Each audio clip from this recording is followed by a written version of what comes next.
نحمده ونستعينه ونستغفره ونعوذ بالله من شرور أنفسنا ومن سيئات أعمالنا من يهده الله فلا مضل له ومن يضلله فلا هادي له ونشهد أن لا إله إلا الله وحده لا شريك له وأشهد أن محمدا عبده ورسوله أما بعد فإن خير الحديث كتاب الله وخير الهدي هدي محمد صلى الله عليه وسلم وشر الأمور محدثاتها وكل محدثة بدعة وكل بدعة ضلالة وكل ضلالة في النار.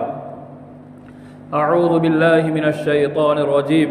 يا أيها الذين آمنوا قوا أنفسكم وأهليكم نارا وقودها الناس والحجارة. وقال النبي صلى الله عليه وسلم كل مولود يولد على الفطرة فأبواه يهودانه وينصرانه ويمجسانه. رواه مسلم. محترم و مکرم بزرگان، نوجوان دوستو، عزیز طلباء، پردہ نشین خواتین، اللہ رب العالمین کا بے پایا احسان و کرم ہے جس کی توفیق سے ہم اور آپ یہاں جمع ہوئے ہیں. اللہ رب العالمین ہمارے جمع ہونے کو قبول فرمائے. محترم سامعین، اس دنیا میں اللہ رب العالمین نے انسانوں کو پیدا فرمایا. پیدا فرمانے کے بعد اللہ رب العالمین نے کسی کو باپ بنایا، عورتوں میں سے ماں بنائی، اور کچھ کو ان ماں باپ کے بچے بنائے. یہ اللہ رب العالمین کی طرف سے عطا کردہ چیز ہے. ربنا هب لنا من لدنک ذریۃ طیبہ، انبیاء کی دعاؤں میں سے بھی، اور عام دعا کا حکم دیا، اس میں بھی ہمیں یہی سکھایا کہ اللہ تو ہمیں تیری جانب سے ایسی ذریت عطا فرما جو نیک ہو. تو ذریت دینا، اولاد دینا اللہ کا کام ہے، لیکن اولاد مانگنا یہ ہماری ذمہ داری ہے. اور صرف اولاد نہ مانگے بلکہ اللہ رب العالمین سے ہم نیک اولاد مانگیں، اچھی اولاد مانگیں، یہ بھی ہماری ذمہ داری ہے. یہ اسی وقت سے مانگنا شروع کرنا چاہیے جب ہماری شادی ہو جائے، اور شادی ہونے کے وقت سے ہی اسے اللہ رب العالمین سے ہمیں مانگنا شروع کر دینا چاہیے، تاکہ اللہ رب العالمین جو اولاد ہمیں عطا کرے وہ نیک ہو، اچھی ہو. اور یہی اولاد جس کے تعلق سے اللہ رب العالمین قرآن پاک میں ارشاد فرماتا ہے المال والبنون زینت الحیات الدنیا، کہ دنیا کی مزین ترین چیزوں میں سے، دنیا کے اندر جو چیزیں ہمارے لیے بہت بہت حسین ہے، خوبصورت ہے، اور جن چیزوں کو ہم پسند کرتے ہیں، انہی چیزوں میں اللہ رب العالمین نے دوسرے نمبر پر اولاد کا تذکرہ فرمایا. المال والبنون، کہ اللہ رب العالمین نے کہا کہ تمہاری مزین ترین چیز ہیں اس دنیا کے اندر، ان میں سب سے پہلی چیز مال ہے. انسان مال سے بڑی محبت کرتا ہے، اور دنیا میں مال نہ ہو تو انسان سوچتا ہے مجھ سے زیادہ حقیر و غریب کوئی نہیں ہے. جب اللہ تعالیٰ مال سے نواز دیتا ہے تو انسان سوچتا ہے مجھ سے زیادہ امیر کوئی نہیں ہے. ویسے اللہ نے کہا اس کے بعد دوسرے نمبر پر والبنین، اللہ نے کہا یہ اولاد جو ہے یہ دنیا کی مزین ترین چیزوں میں سے ہے، اور یہ اولاد جسے نصیب ہو جائے اللہ کی قسم اس کے گھر کے اندر خوشیاں اور لہریں آ جاتی ہے، اور انسان خوش ہو جاتا ہے. انسان غریب سے غریب تر ہو، اس کے گھر میں اگر بچہ پیدا ہو جائے تو وہ سوچتا ہے پورے محلے کو، پورے گاؤں والوں کو میں منہ میٹھا کرا دوں. کیوں؟ کیونکہ انسان خوش ہو جاتا ہے. مزین ترین چیزوں میں سے ایک حسین چیز اسے مل جاتی ہے، اس دنیا کا سب سے بڑا تحفہ اسے میسر ہو جاتا ہے. اور ایک جگہ اللہ نے ارشاد فرمایا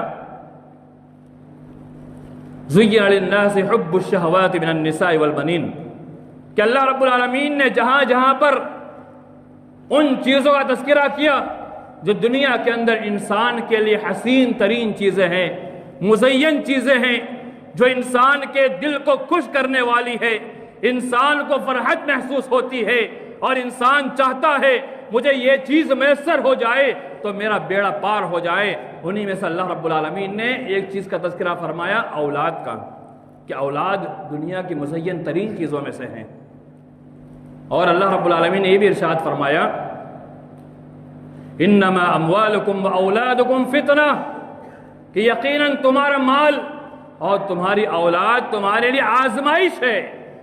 اس اعتبار سے کہ اللہ رب العالمین نے اولاد جیسے عظیم نعمت دی ہے، اب ان اولاد کو ہم اچھی ٹریننگ و تربیت دے رہے ہیں یا پھر ویسے ہی چھوڑ دے رہے ہیں؟ یہ اولاد جو ہے یہ معمولی نہیں ہے۔ اگر ماں باپ کا ٹھکانہ کوئی اور ہوگا تو اولاد اللہ رب العالمین کے پاس سفارش کر کے اپنے ماں باپ کو اپنے ساتھ جنت میں لے جائے گی۔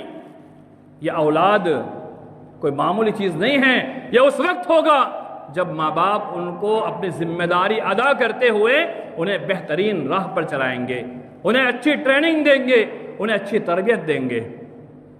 میرے مان والے بھائیوں، ان آیات سے معلوم ہوا کہ اللہ رب العالمین نے اولاد کو دنیا کے اندر جو سب سے اچھی چیز ہیں ان میں سے ایک شمار کیا ہے۔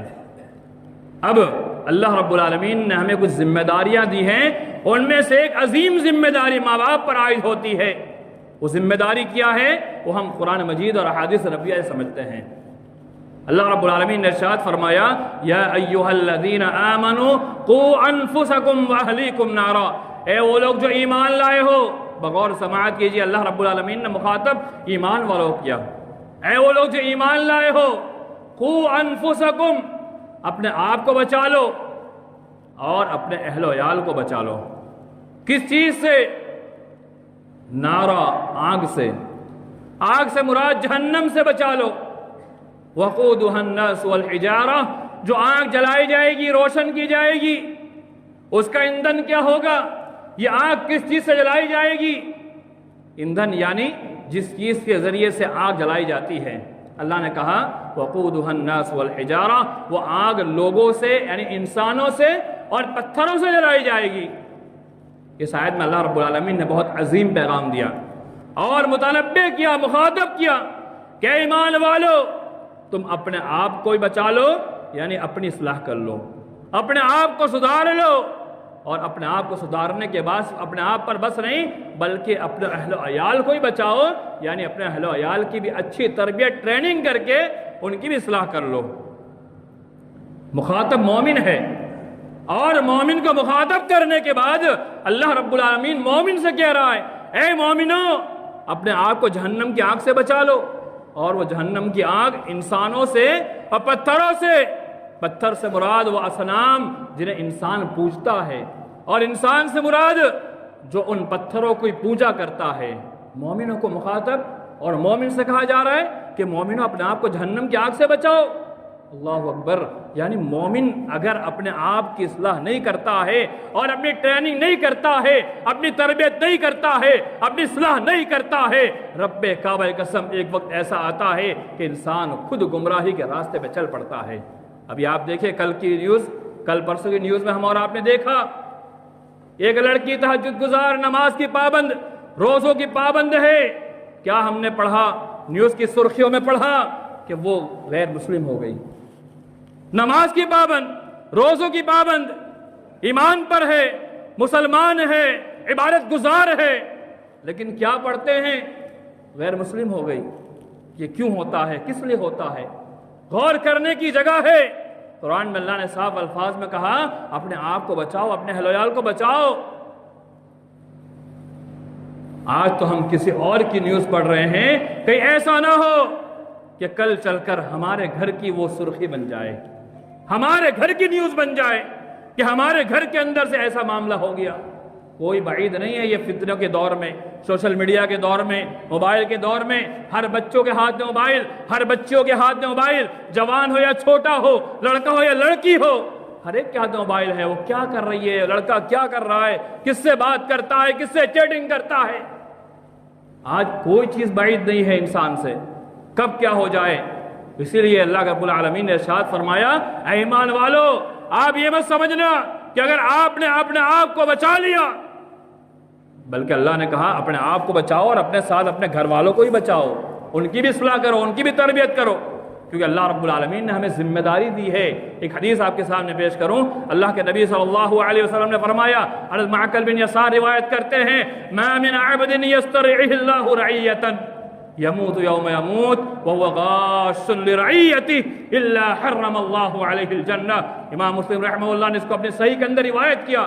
اللہ رب العالمین نے جنہیں ذمہ دار بنایا، ما من عبد یسترعیہ اللہ رعیۃ، اللہ کے نبی صلی اللہ علیہ وسلم نے فرمایا کہ اللہ نے جسے ذمہ دار بنایا، اللہ نے بنایا، کسی اور نہیں، اللہ نے بنایا، اور وہ اس حال میں مرتا ہے کہ جن کے اوپر اسے اللہ نے ذمہ دار بنایا ہے ان اس کے ساتھ دھوکہ کر کے مر جاتا ہے۔ اللہ کے نبی صلی اللہ علیہ وسلم نے فرمایا الا حرم اللہ علیہ الجنہ، اللہ تعالیٰ نے اس کے بعد جنت کو حرام کر دیا ہے۔ یہ میں نہیں کہتا، اللہ کے رسول کا فرمان ہے کہ اللہ تعالیٰ اس پر جنت حرام کر دیتا ہے جسے اللہ ذمہ دار بنا دے اور وہ اپنی ذمہ داری کو صحیح طور پر ادا نہ کرے۔ امام قرطبی رحمہ اللہ اس حدیث کو پیش کرنے کے بعد ایک حدیث اس کی وضاحت میں پیش کرتے ہیں۔ امام قرطبی رحمہ اللہ جن کی تفسیر قرطبی ہے اور حدیث کے شارحین میں سے بھی آتے ہیں، امام قرطبی رحمہ اللہ اس حدیث کو پیش کرتے ہیں۔ اس حدیث کو پیش کرنے کے بعد کلکم راع وکلکم مسئول عن رعیتہ، کہ تم میں سے ہر ایک ذمہ دار ہے، اللہ تعالیٰ نے تم میں سے سب کو ذمہ دار بنایا ہے، یعنی کوئی انسان ایسا نہیں ہے جو ذمہ دار نہیں ہے، بلکہ ہم اور آپ تو یہ سمجھتے ہیں جسے اللہ نے مسجد کا ذمہ دار بنایا، قوم کا لیڈر بنایا، قوم کا ذمہ دار بنایا، اللہ نے صرف ان کو ذمہ دار نہیں بنایا بلکہ ان کو تو بنایا ہے، ان کے فیلڈ میں بنایا ہے۔ لیکن اللہ کے رسول نے فرمایا کلکم راع وکلکم مسئول عن رعیتہ، تم میں سے ہر ایک ذمہ دار ہے، سب کو اللہ نے ذمہ دار بنایا ہے، اور صرف ذمہ دار نہیں بنایا، اللہ کے نبی صلی اللہ علیہ وسلم نے فرمایا وہ مسئول عن رعیتہ، جب قیامت برپا ہوگی، قیامت کے دن پوری دنیا کے لوگ پریشان ہوں گے، محشر کا میدان ہوگا، وہاں سب جمع ہوں گے، اللہ تعالیٰ اس ذمہ دار کو اس ذمہ داری کے بارے میں سوال بھی کرے گا، اے بتا تجھے ذمہ داری دی تھی، تو نے ذمہ داری پر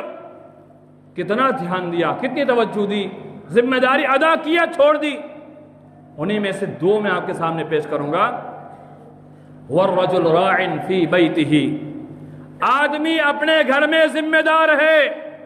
ایک باپ جسے اللہ نے باپ بنایا ہے وہ اپنے بیٹوں پر ذمہ دار ہے، اپنی بیوی پر ذمہ دار ہے، یا پھر گھر کا جو بڑا اس کے ماتحتی کے اندر جتنے لوگ گھر میں رہتے ہیں وہ اپنے گھر میں ذمہ دار ہے۔ والرجل راع فی بیتہ، یہ اللہ کے رسول کا فرمان، اور امام قرطبی رحمہ اللہ اس حدیث کے بعد اس کو پیش کر کے بتانا چاہتے ہیں کہ اللہ رب العالمین نے ہر انسان کو اپنے گھر میں ذمہ دار بنایا ہے، اپنے گھر میں ذمہ دار بنایا ہے، اور اس کے تعلق سے اللہ سوال بھی کرے گا وہ مسئول عن رعیتہ، اس آدمی کو ایسے نہیں چھوڑا جائے گا، روز قیامت اللہ تعالیٰ سوال کرے گا کہ تجھے باپ بنایا تھا، تجھے گھر کا بڑا بنایا تھا، تجھے شوہر بنایا تھا، کیا تو نے اپنے ماتحتوں کی ذمہ داری ادا کی یا ایسے ہی چلا آیا؟ اس روز قیامت سوال کا جواب دینا ہوگا۔ اور دوسری چیز وَالْمَرْأَةُ رَاعِيَةٌ فِي بَيْتِ زَوْجِهَا، عورت کو اللہ رب العالمین نے ذمہ دار بنایا اپنے شوہر کے گھر میں۔ اور ایک روایت بخاری شریف کے اندر اولاد کا بھی تذکرہ ملتا ہے کہ یعنی اس عورت کو اس کے شوہر کے اولاد کا ذمہ دار بنایا۔ میری مائیں بہنیں، اگر مائک کے ذریعے گھر سن رہی ہو یا مسجد میں سن رہی ہو، بغور سماعت کریں، اللہ رب العالمین نے آپ کو بھی ذمہ دار بنایا ہے۔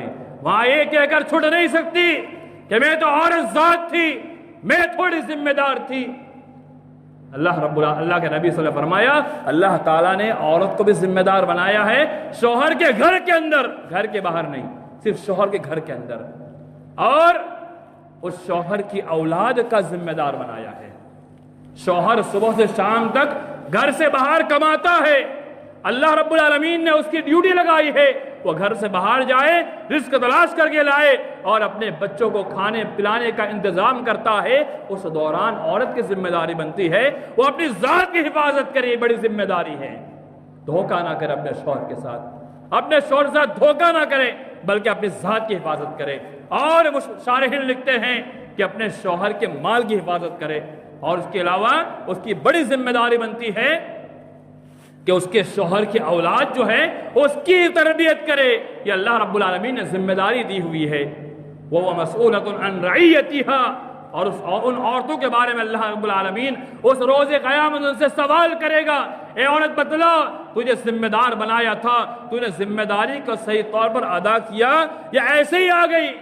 تو میرے ایمان والے بھائیوں، دو چیز آپ کے سامنے پیش کی کہ اللہ رب العالمین نے ہر آدمی کو اپنے اولاد پر ذمہ دار بنایا ہے، ہر آدمی کو اولاد پر ذمہ دار بنایا ہے، وہ اپنی ذمہ داری کو صحیح طور پر ادا کرے، یعنی ان کی اچھی تربیت کرے، اچھی ٹریننگ کرے۔ اللہ کے نبی صلی اللہ علیہ وسلم نے فرمایا کل مولود یولد علی الفطرہ، مختلف الفاظ کی حدیث کتابوں میں روایت موجود ہے، میں جو آپ کے سامنے الفاظ پیش کر رہا ہوں مسلم شریف کے الفاظ ہے، کل مولود یولد علی الفطرہ، کہ تمام کے تمام بچے فطرت پر پیدا ہوتے ہیں۔ فطرت سے مراد فطرت اسلام پر پیدا ہوتے ہیں۔ فَأَبَوَاهُ يُهَوِّدَانِهِ وَيُنَصِّرَانِهِ وَيُمَجِّسَانِهِ، ان کے ماں باپ ان کو نصرانی بناتے ہیں، یہودی بناتے ہیں اور مجوسی بنا دیتے ہیں۔ یہ روایت اللہ کے نبی صلی اللہ علیہ وسلم نے اس زمانے میں کہی تھی جب یہودی نصرانی اور مجوسی ہوتے تھے۔ شارحین نے اس حدیث کو پیش کر کے یہ مسئلہ استنباط کرنے کی کوشش کی ہے کہ ماں باپ کی ذمہ داری بنتی ہے کہ ماں باپ اپنے ٹریک پر بچے کو چلانے کی کوشش کریں۔ اور ایک حدیث کا اس سے استنباط یہ ہوتا ہے کہ ماں باپ جس راستے پر چلتے ہوئے ہوتے ہیں یا ماں باپ کی جو فکر ہوتی ہے اسی فکر کے مطابق بچوں کو ڈھال دیتے ہیں۔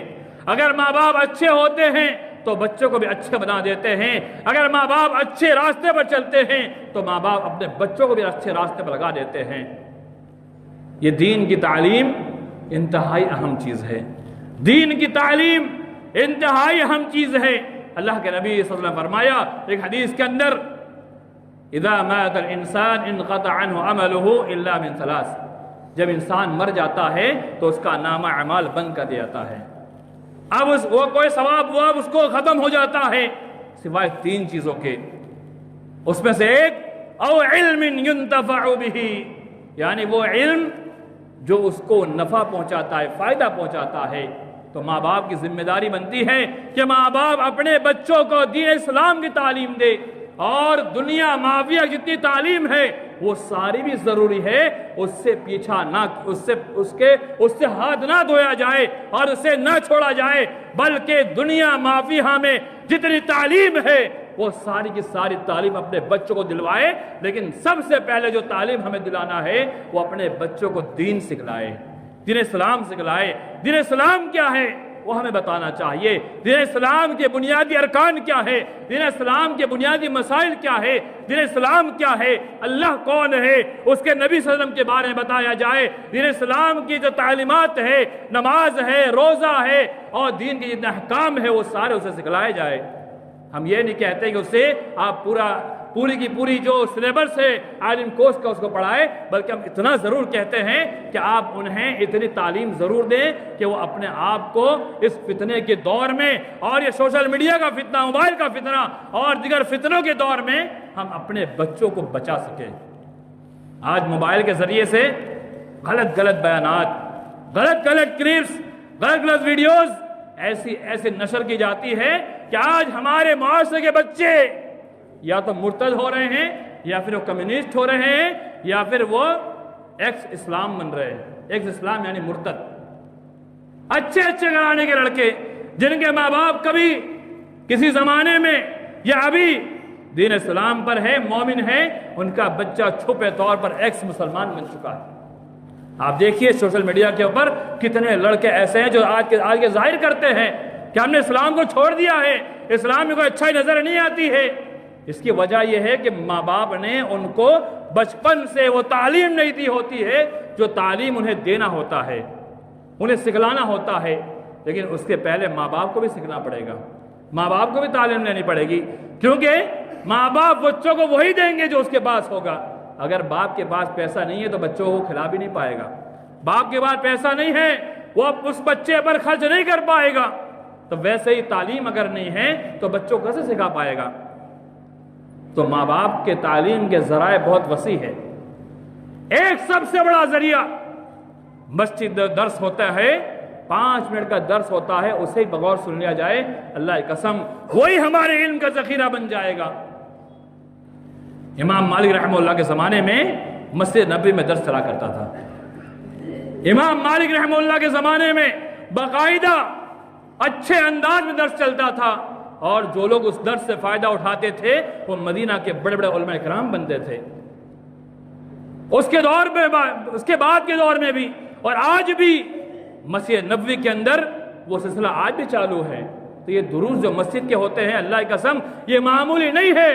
اگر ہم اسے معمولی سمجھیں گے تو یہ معمولی ہی رہے گا، اور جو اسے رسمی درس سمجھ کے سنتا ہے وہ ہمیشہ اسے رسمی سمجھ کے رہ جائے گا۔ یہ معمولی درس نہیں ہے، رسمی نہیں ہے، بلکہ یہ دروس اس لیے ہوتے ہیں تاکہ کچھ تعلیم دی جائے، کچھ سکھایا جائے، معاشرے کے اندر جس چیز میں ہمیں چلنا ہے وہ راستہ بتایا جائے، دین کے اہم مسائل سکھائے جائے، طہارت کے مسائل سکھائے جائے، نماز کے احکام سکھائے جائے، اور دیگر مسائل جو ہمارے روزمرہ کے مسائل ہیں وہ ہمیں سکھایا جائے۔ آج دیکھیے ہمارے معاشرے میں کتنے بچے جوان ہو جاتے ہیں، انہیں غسل جنابت تک نہیں آتا ہے۔ کیوں نہیں آتا؟ اس لیے نہیں آتا کہ اس نے سیکھا ہی نہیں ہے، یا پھر اسے کسی نے سکھایا نہیں ہے۔ اب غسل جنابت نہیں آتا ہے تو جو غسل واجب ہے وہ بھی ادا نہیں کر پاتا ہے، تو طہارت نہیں تو نماز کیسے؟ بہت اہم مسئلہ ہے، معمولی نہ سمجھے۔ جو غسل واجب ہے وہ غسل واجب اس کا ادا نہیں ہوا اور طہارت نہیں ہوئی تو طہارت کے بغیر نماز کیسے ہوگی؟ بہت سارے جوان لڑکے آپ پوچھئے ان کو طہارت نہیں معلوم، انہیں غسل جنابت نہیں معلوم ہوتا ہے۔ تو تعلیم کے ذریعے سے یہ ساری چیزیں آتی ہے، اور تعلیم کے ذریعے سے ہم آگے بڑھ سکتے ہیں اور اپنے بچوں کو ہم آگے بڑھا سکتے ہیں۔ تو اپنے بچوں کے اندر دین تعلیم کو ہم بھر دیں، اچھے طریقے سے بھریں، اس سے پہلے ہم اپنے اندر بھی علم حاصل کریں، اور مسجد کے دروس کے ذریعے سے ہم اگر 5 منٹ بھی صحیح طور پر علم حاصل کر لیں، اللہ کی قسم ہم بہت کچھ سیکھ جائیں گے۔ یہ 5 منٹ آپ 365 دن پر اس کو آپ کنورٹ کریں گے تو ہر دن 5 منٹ کا مدرسہ جو ہوتا ہے، اگر آپ 365 دنوں میں ایک مسئلہ سیکھیں گے تو آپ ایک سال میں 365 مسئلے پر آپ ایک علم حاصل کر لیں گے۔ اور 365 مسئلہ حاصل کرنا یعنی گویا کہ آپ نے حدیث کی کتاب مکمل پڑھ لی۔ تو انسان جب ایک کتاب مکمل پڑھ لے گا تو اس کے بعد علم کا ذخیرہ ہوگا۔ اب اسی علم کو وہ اپنے بچوں میں ڈالے گا تو اپنے بچوں کو بھی تعلیم ہم پہنچا سکتے ہیں۔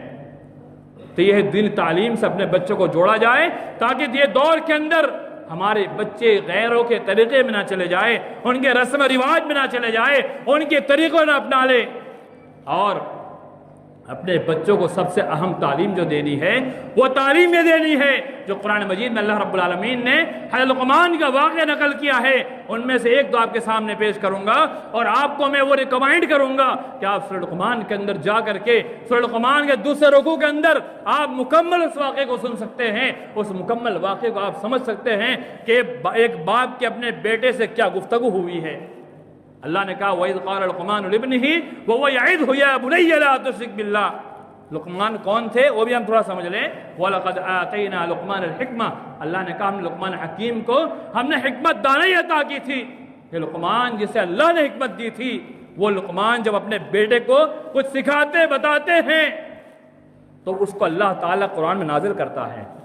وَإِذْ قَالَ لُقْمَانُ لِابْنِهِ، جب لقمان نے اپنے بیٹے سے کہا وہ یعظہ یا بنی لا تشرک باللہ، اور اس حال میں کہ نصیحت کر رہے تھے، اور نصیحت جو کی تھی وہ نصیحت یہ تھی یا بنی لا تشرک باللہ، اے میرے بیٹے، اے میرے پیارے لگتے جگر، سن، اللہ کے ساتھ کسی کو شریک مت ٹھہرانا۔ اللہ اکبر۔ ہم اور آپ کیا سوچتے ہیں کہ ہم تو مسلمان ہیں، پکے مومن ہیں، ہم کتاب و سنت پر عمل کرنے والے ہیں۔ لقمان حکیم کون ہے؟ جنہیں اللہ نے حکمت عطا کی ہے، وہ اپنے بیٹے کو تعلیم دیتے ہیں کہ میرے بیٹے سن، اللہ کے ساتھ کبھی کسی کو شریک مت ٹھہرانا۔ ہماری بھی ذمہ داری بنتی ہے، ہماری ذمہ داری بنتی ہے، بچہ پیدا ہو جائے، پیدا ہوتے ہی اس کو ہم اللہ رب العالمین کے بارے میں بتائے۔ گرچہ چھوٹا ہے، ابھی دودھ پی رہا ہے، دودھ پینے کے ایام میں بچوں کے ذہن میں چیزیں ڈالی جاتی ہے۔ ایک بوتل خالی ہوتی ہے، اس میں آہستہ آہستہ بھرا جاتا ہے، تو ایک وقت ایسا آتا ہے وہ چیز اس کے اندر بھر جاتی ہے۔ تو یہ بچہ جو ہے خالی بوتل طرح ہے، خالی ذہن ہے، اس کے اندر ہمیں ڈالنا ہے۔ تو جب بچہ چھوٹا ہوتا ہے تب اس کے دماغ میں ڈالا جائے اللہ وہ ہے جو آسمان پر مستوی ہے، اللہ وہ ہے جس نے ہمیں پیدا کیا، اللہ وہ ہے جو ہمیں کھلاتا ہے پلاتا ہے، اور اللہ وہ ہے وہی ہمیں مارتا ہے، اللہ وہ ہے جب کبھی ہمیں تکلیف پہنچتی ہے اس کی تقدیر سے پہنچتی ہے۔ اللہ کے تعلق سے ہمیں اس کے ذہن میں باتیں ڈالنی چاہیے، اسے سکھانا چاہیے اللہ کون ہے، اللہ کے تعلق سے اس کا تعارف ہمیں پیش کرنا چاہیے۔ آج کل بچوں کے ذہن کے اندر ہم وہ چیز نہیں ڈال پاتے ہیں، اس لیے بچے جب بڑے ہوتے ہیں بگڑ جاتے ہیں، اور جب بچہ آہستہ آہستہ بڑا ہونے لگتا ہے تو ماں باپ کی ذمہ داری بنتی ہے کہ ان بچوں کو اچھی تعلیم دے، اچھی ٹریننگ دے، اور جیسے دنیا کمانے کے لیے ہم انہیں سٹیپ بائی سٹیپ سکھاتے ہیں ویسے سٹیپ بائی سٹیپ انہیں ہم دین کی معاملے میں سکھائیں۔ اور جب بچہ جوانی کی دہلیز پر قدم رکھتا ہے، دہلیز پہ قدم رکھتا ہے، تو ماں باپ کی اور ذمہ داری بن جاتی ہے کہ حکمت کے ساتھ، دانائی کے ساتھ اس کو اچھی تعلیم دے، اس کو بتائے کیا غلط ہے کیا اچھا ہے، اچھائی برائی ساری بتائے اس کو۔ ماں باپ جتنا بچوں کو سمجھا سکتے ہیں نا اتنا کوئی اور نہیں سمجھا سکتا۔ ماں باپ جیسی ٹریننگ بچوں کو دے سکتے ہیں ویسے ٹریننگ دنیا مافیا میں کوئی بچوں کو نہیں دے سکتا۔ تو ماں باپ اپنے بچوں کو جوانی مرحلے پہنچتے پہنچتے وہ ساری چیز سکھائے جو اسے سکھانی چاہیے۔ آج ماں باپ کی ایک بڑی شکایت ہوتی ہے کہ ہمارے بچے موبائل نہیں چھوڑتے ہیں۔ آج دیکھیے بچے دودھ پی رہے ہیں اور موبائل ان کے ہاتھ میں موجود ہوتے ہیں، صرف دودھ پینے کے ایام سے لے کر کے وہ جب بڑے ہو جاتے ہیں 3 سال 4 سال کے ہو جاتے ہیں موبائل کے اندر مکمل ان کو جانکاری آ جاتی ہے کہ موبائل کیوں نہیں چھوٹ پا رہا ہے۔ ماں باپ شکایت کرتے ہیں موبائل نہیں چھوٹ پاتا ہے، کیوں بچوں کو موبائل نہیں چھوٹ رہا ہے، اس کی وجہ کیا ہے؟ ہم نے غور کیا، ہمیں توجہ دینے کی ضرورت ہے۔ موبائل بچہ اس لیے نہیں چھوڑ رہا ہے کہ ماں باپ نہیں چھوڑ رہے ہیں۔ اللہ کی قسم آپ آزما کے دیکھ لیجئے، آج گھر جا کر کے آپ ہاتھ موبائل لیں گے، آپ کا بچہ ہی موبائل ہاتھ میں لے گا۔ آپ موبائل سائڈ میں رکھیے اور اللہ کا کلام اپنے ہاتھ میں اٹھائیے۔ وہ چھوٹا بچہ جسے عقل نہیں ہے وہ بھی اپنے پاس قرآن کو مانگے گا، اور قرآن مانگ کر کے جیسے آپ قرآن پڑھیں گے وہ بھی اس کے اندر پڑھنا نہیں جانے گا، ضرور اس میں نظریں گڑائے گا۔ آپ آزما لیجئے، دیکھیے، لیکن جیسے آپ دوبارہ موبائل لیں گے بچہ بھی موبائل لے کے بیٹھ جائے گا۔ تو آج ماں جو ہے جب بچوں کو دودھ پلاتی ہے تو ٹائم پاس کرنے کے لیے موبائل کا استعمال کرتی ہے، بچہ وہی سیکھتا ہے۔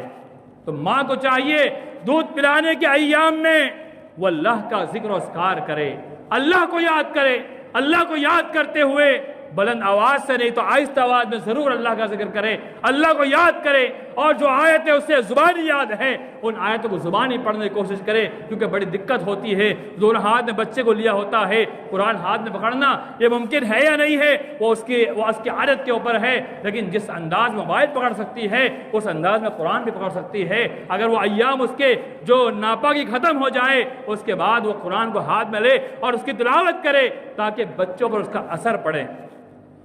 اور علماء کرام لکھتے ہیں دودھ پلانے کے ایام میں ماں اپنے بچوں کے سامنے جو حرکتیں کرتی ہے وہ حرکت اس کے اندر نقل ہوتی جاتی ہے، علماء کرام نے لکھا ہوا ہے، ماہرین نے لکھا ہوا ہے۔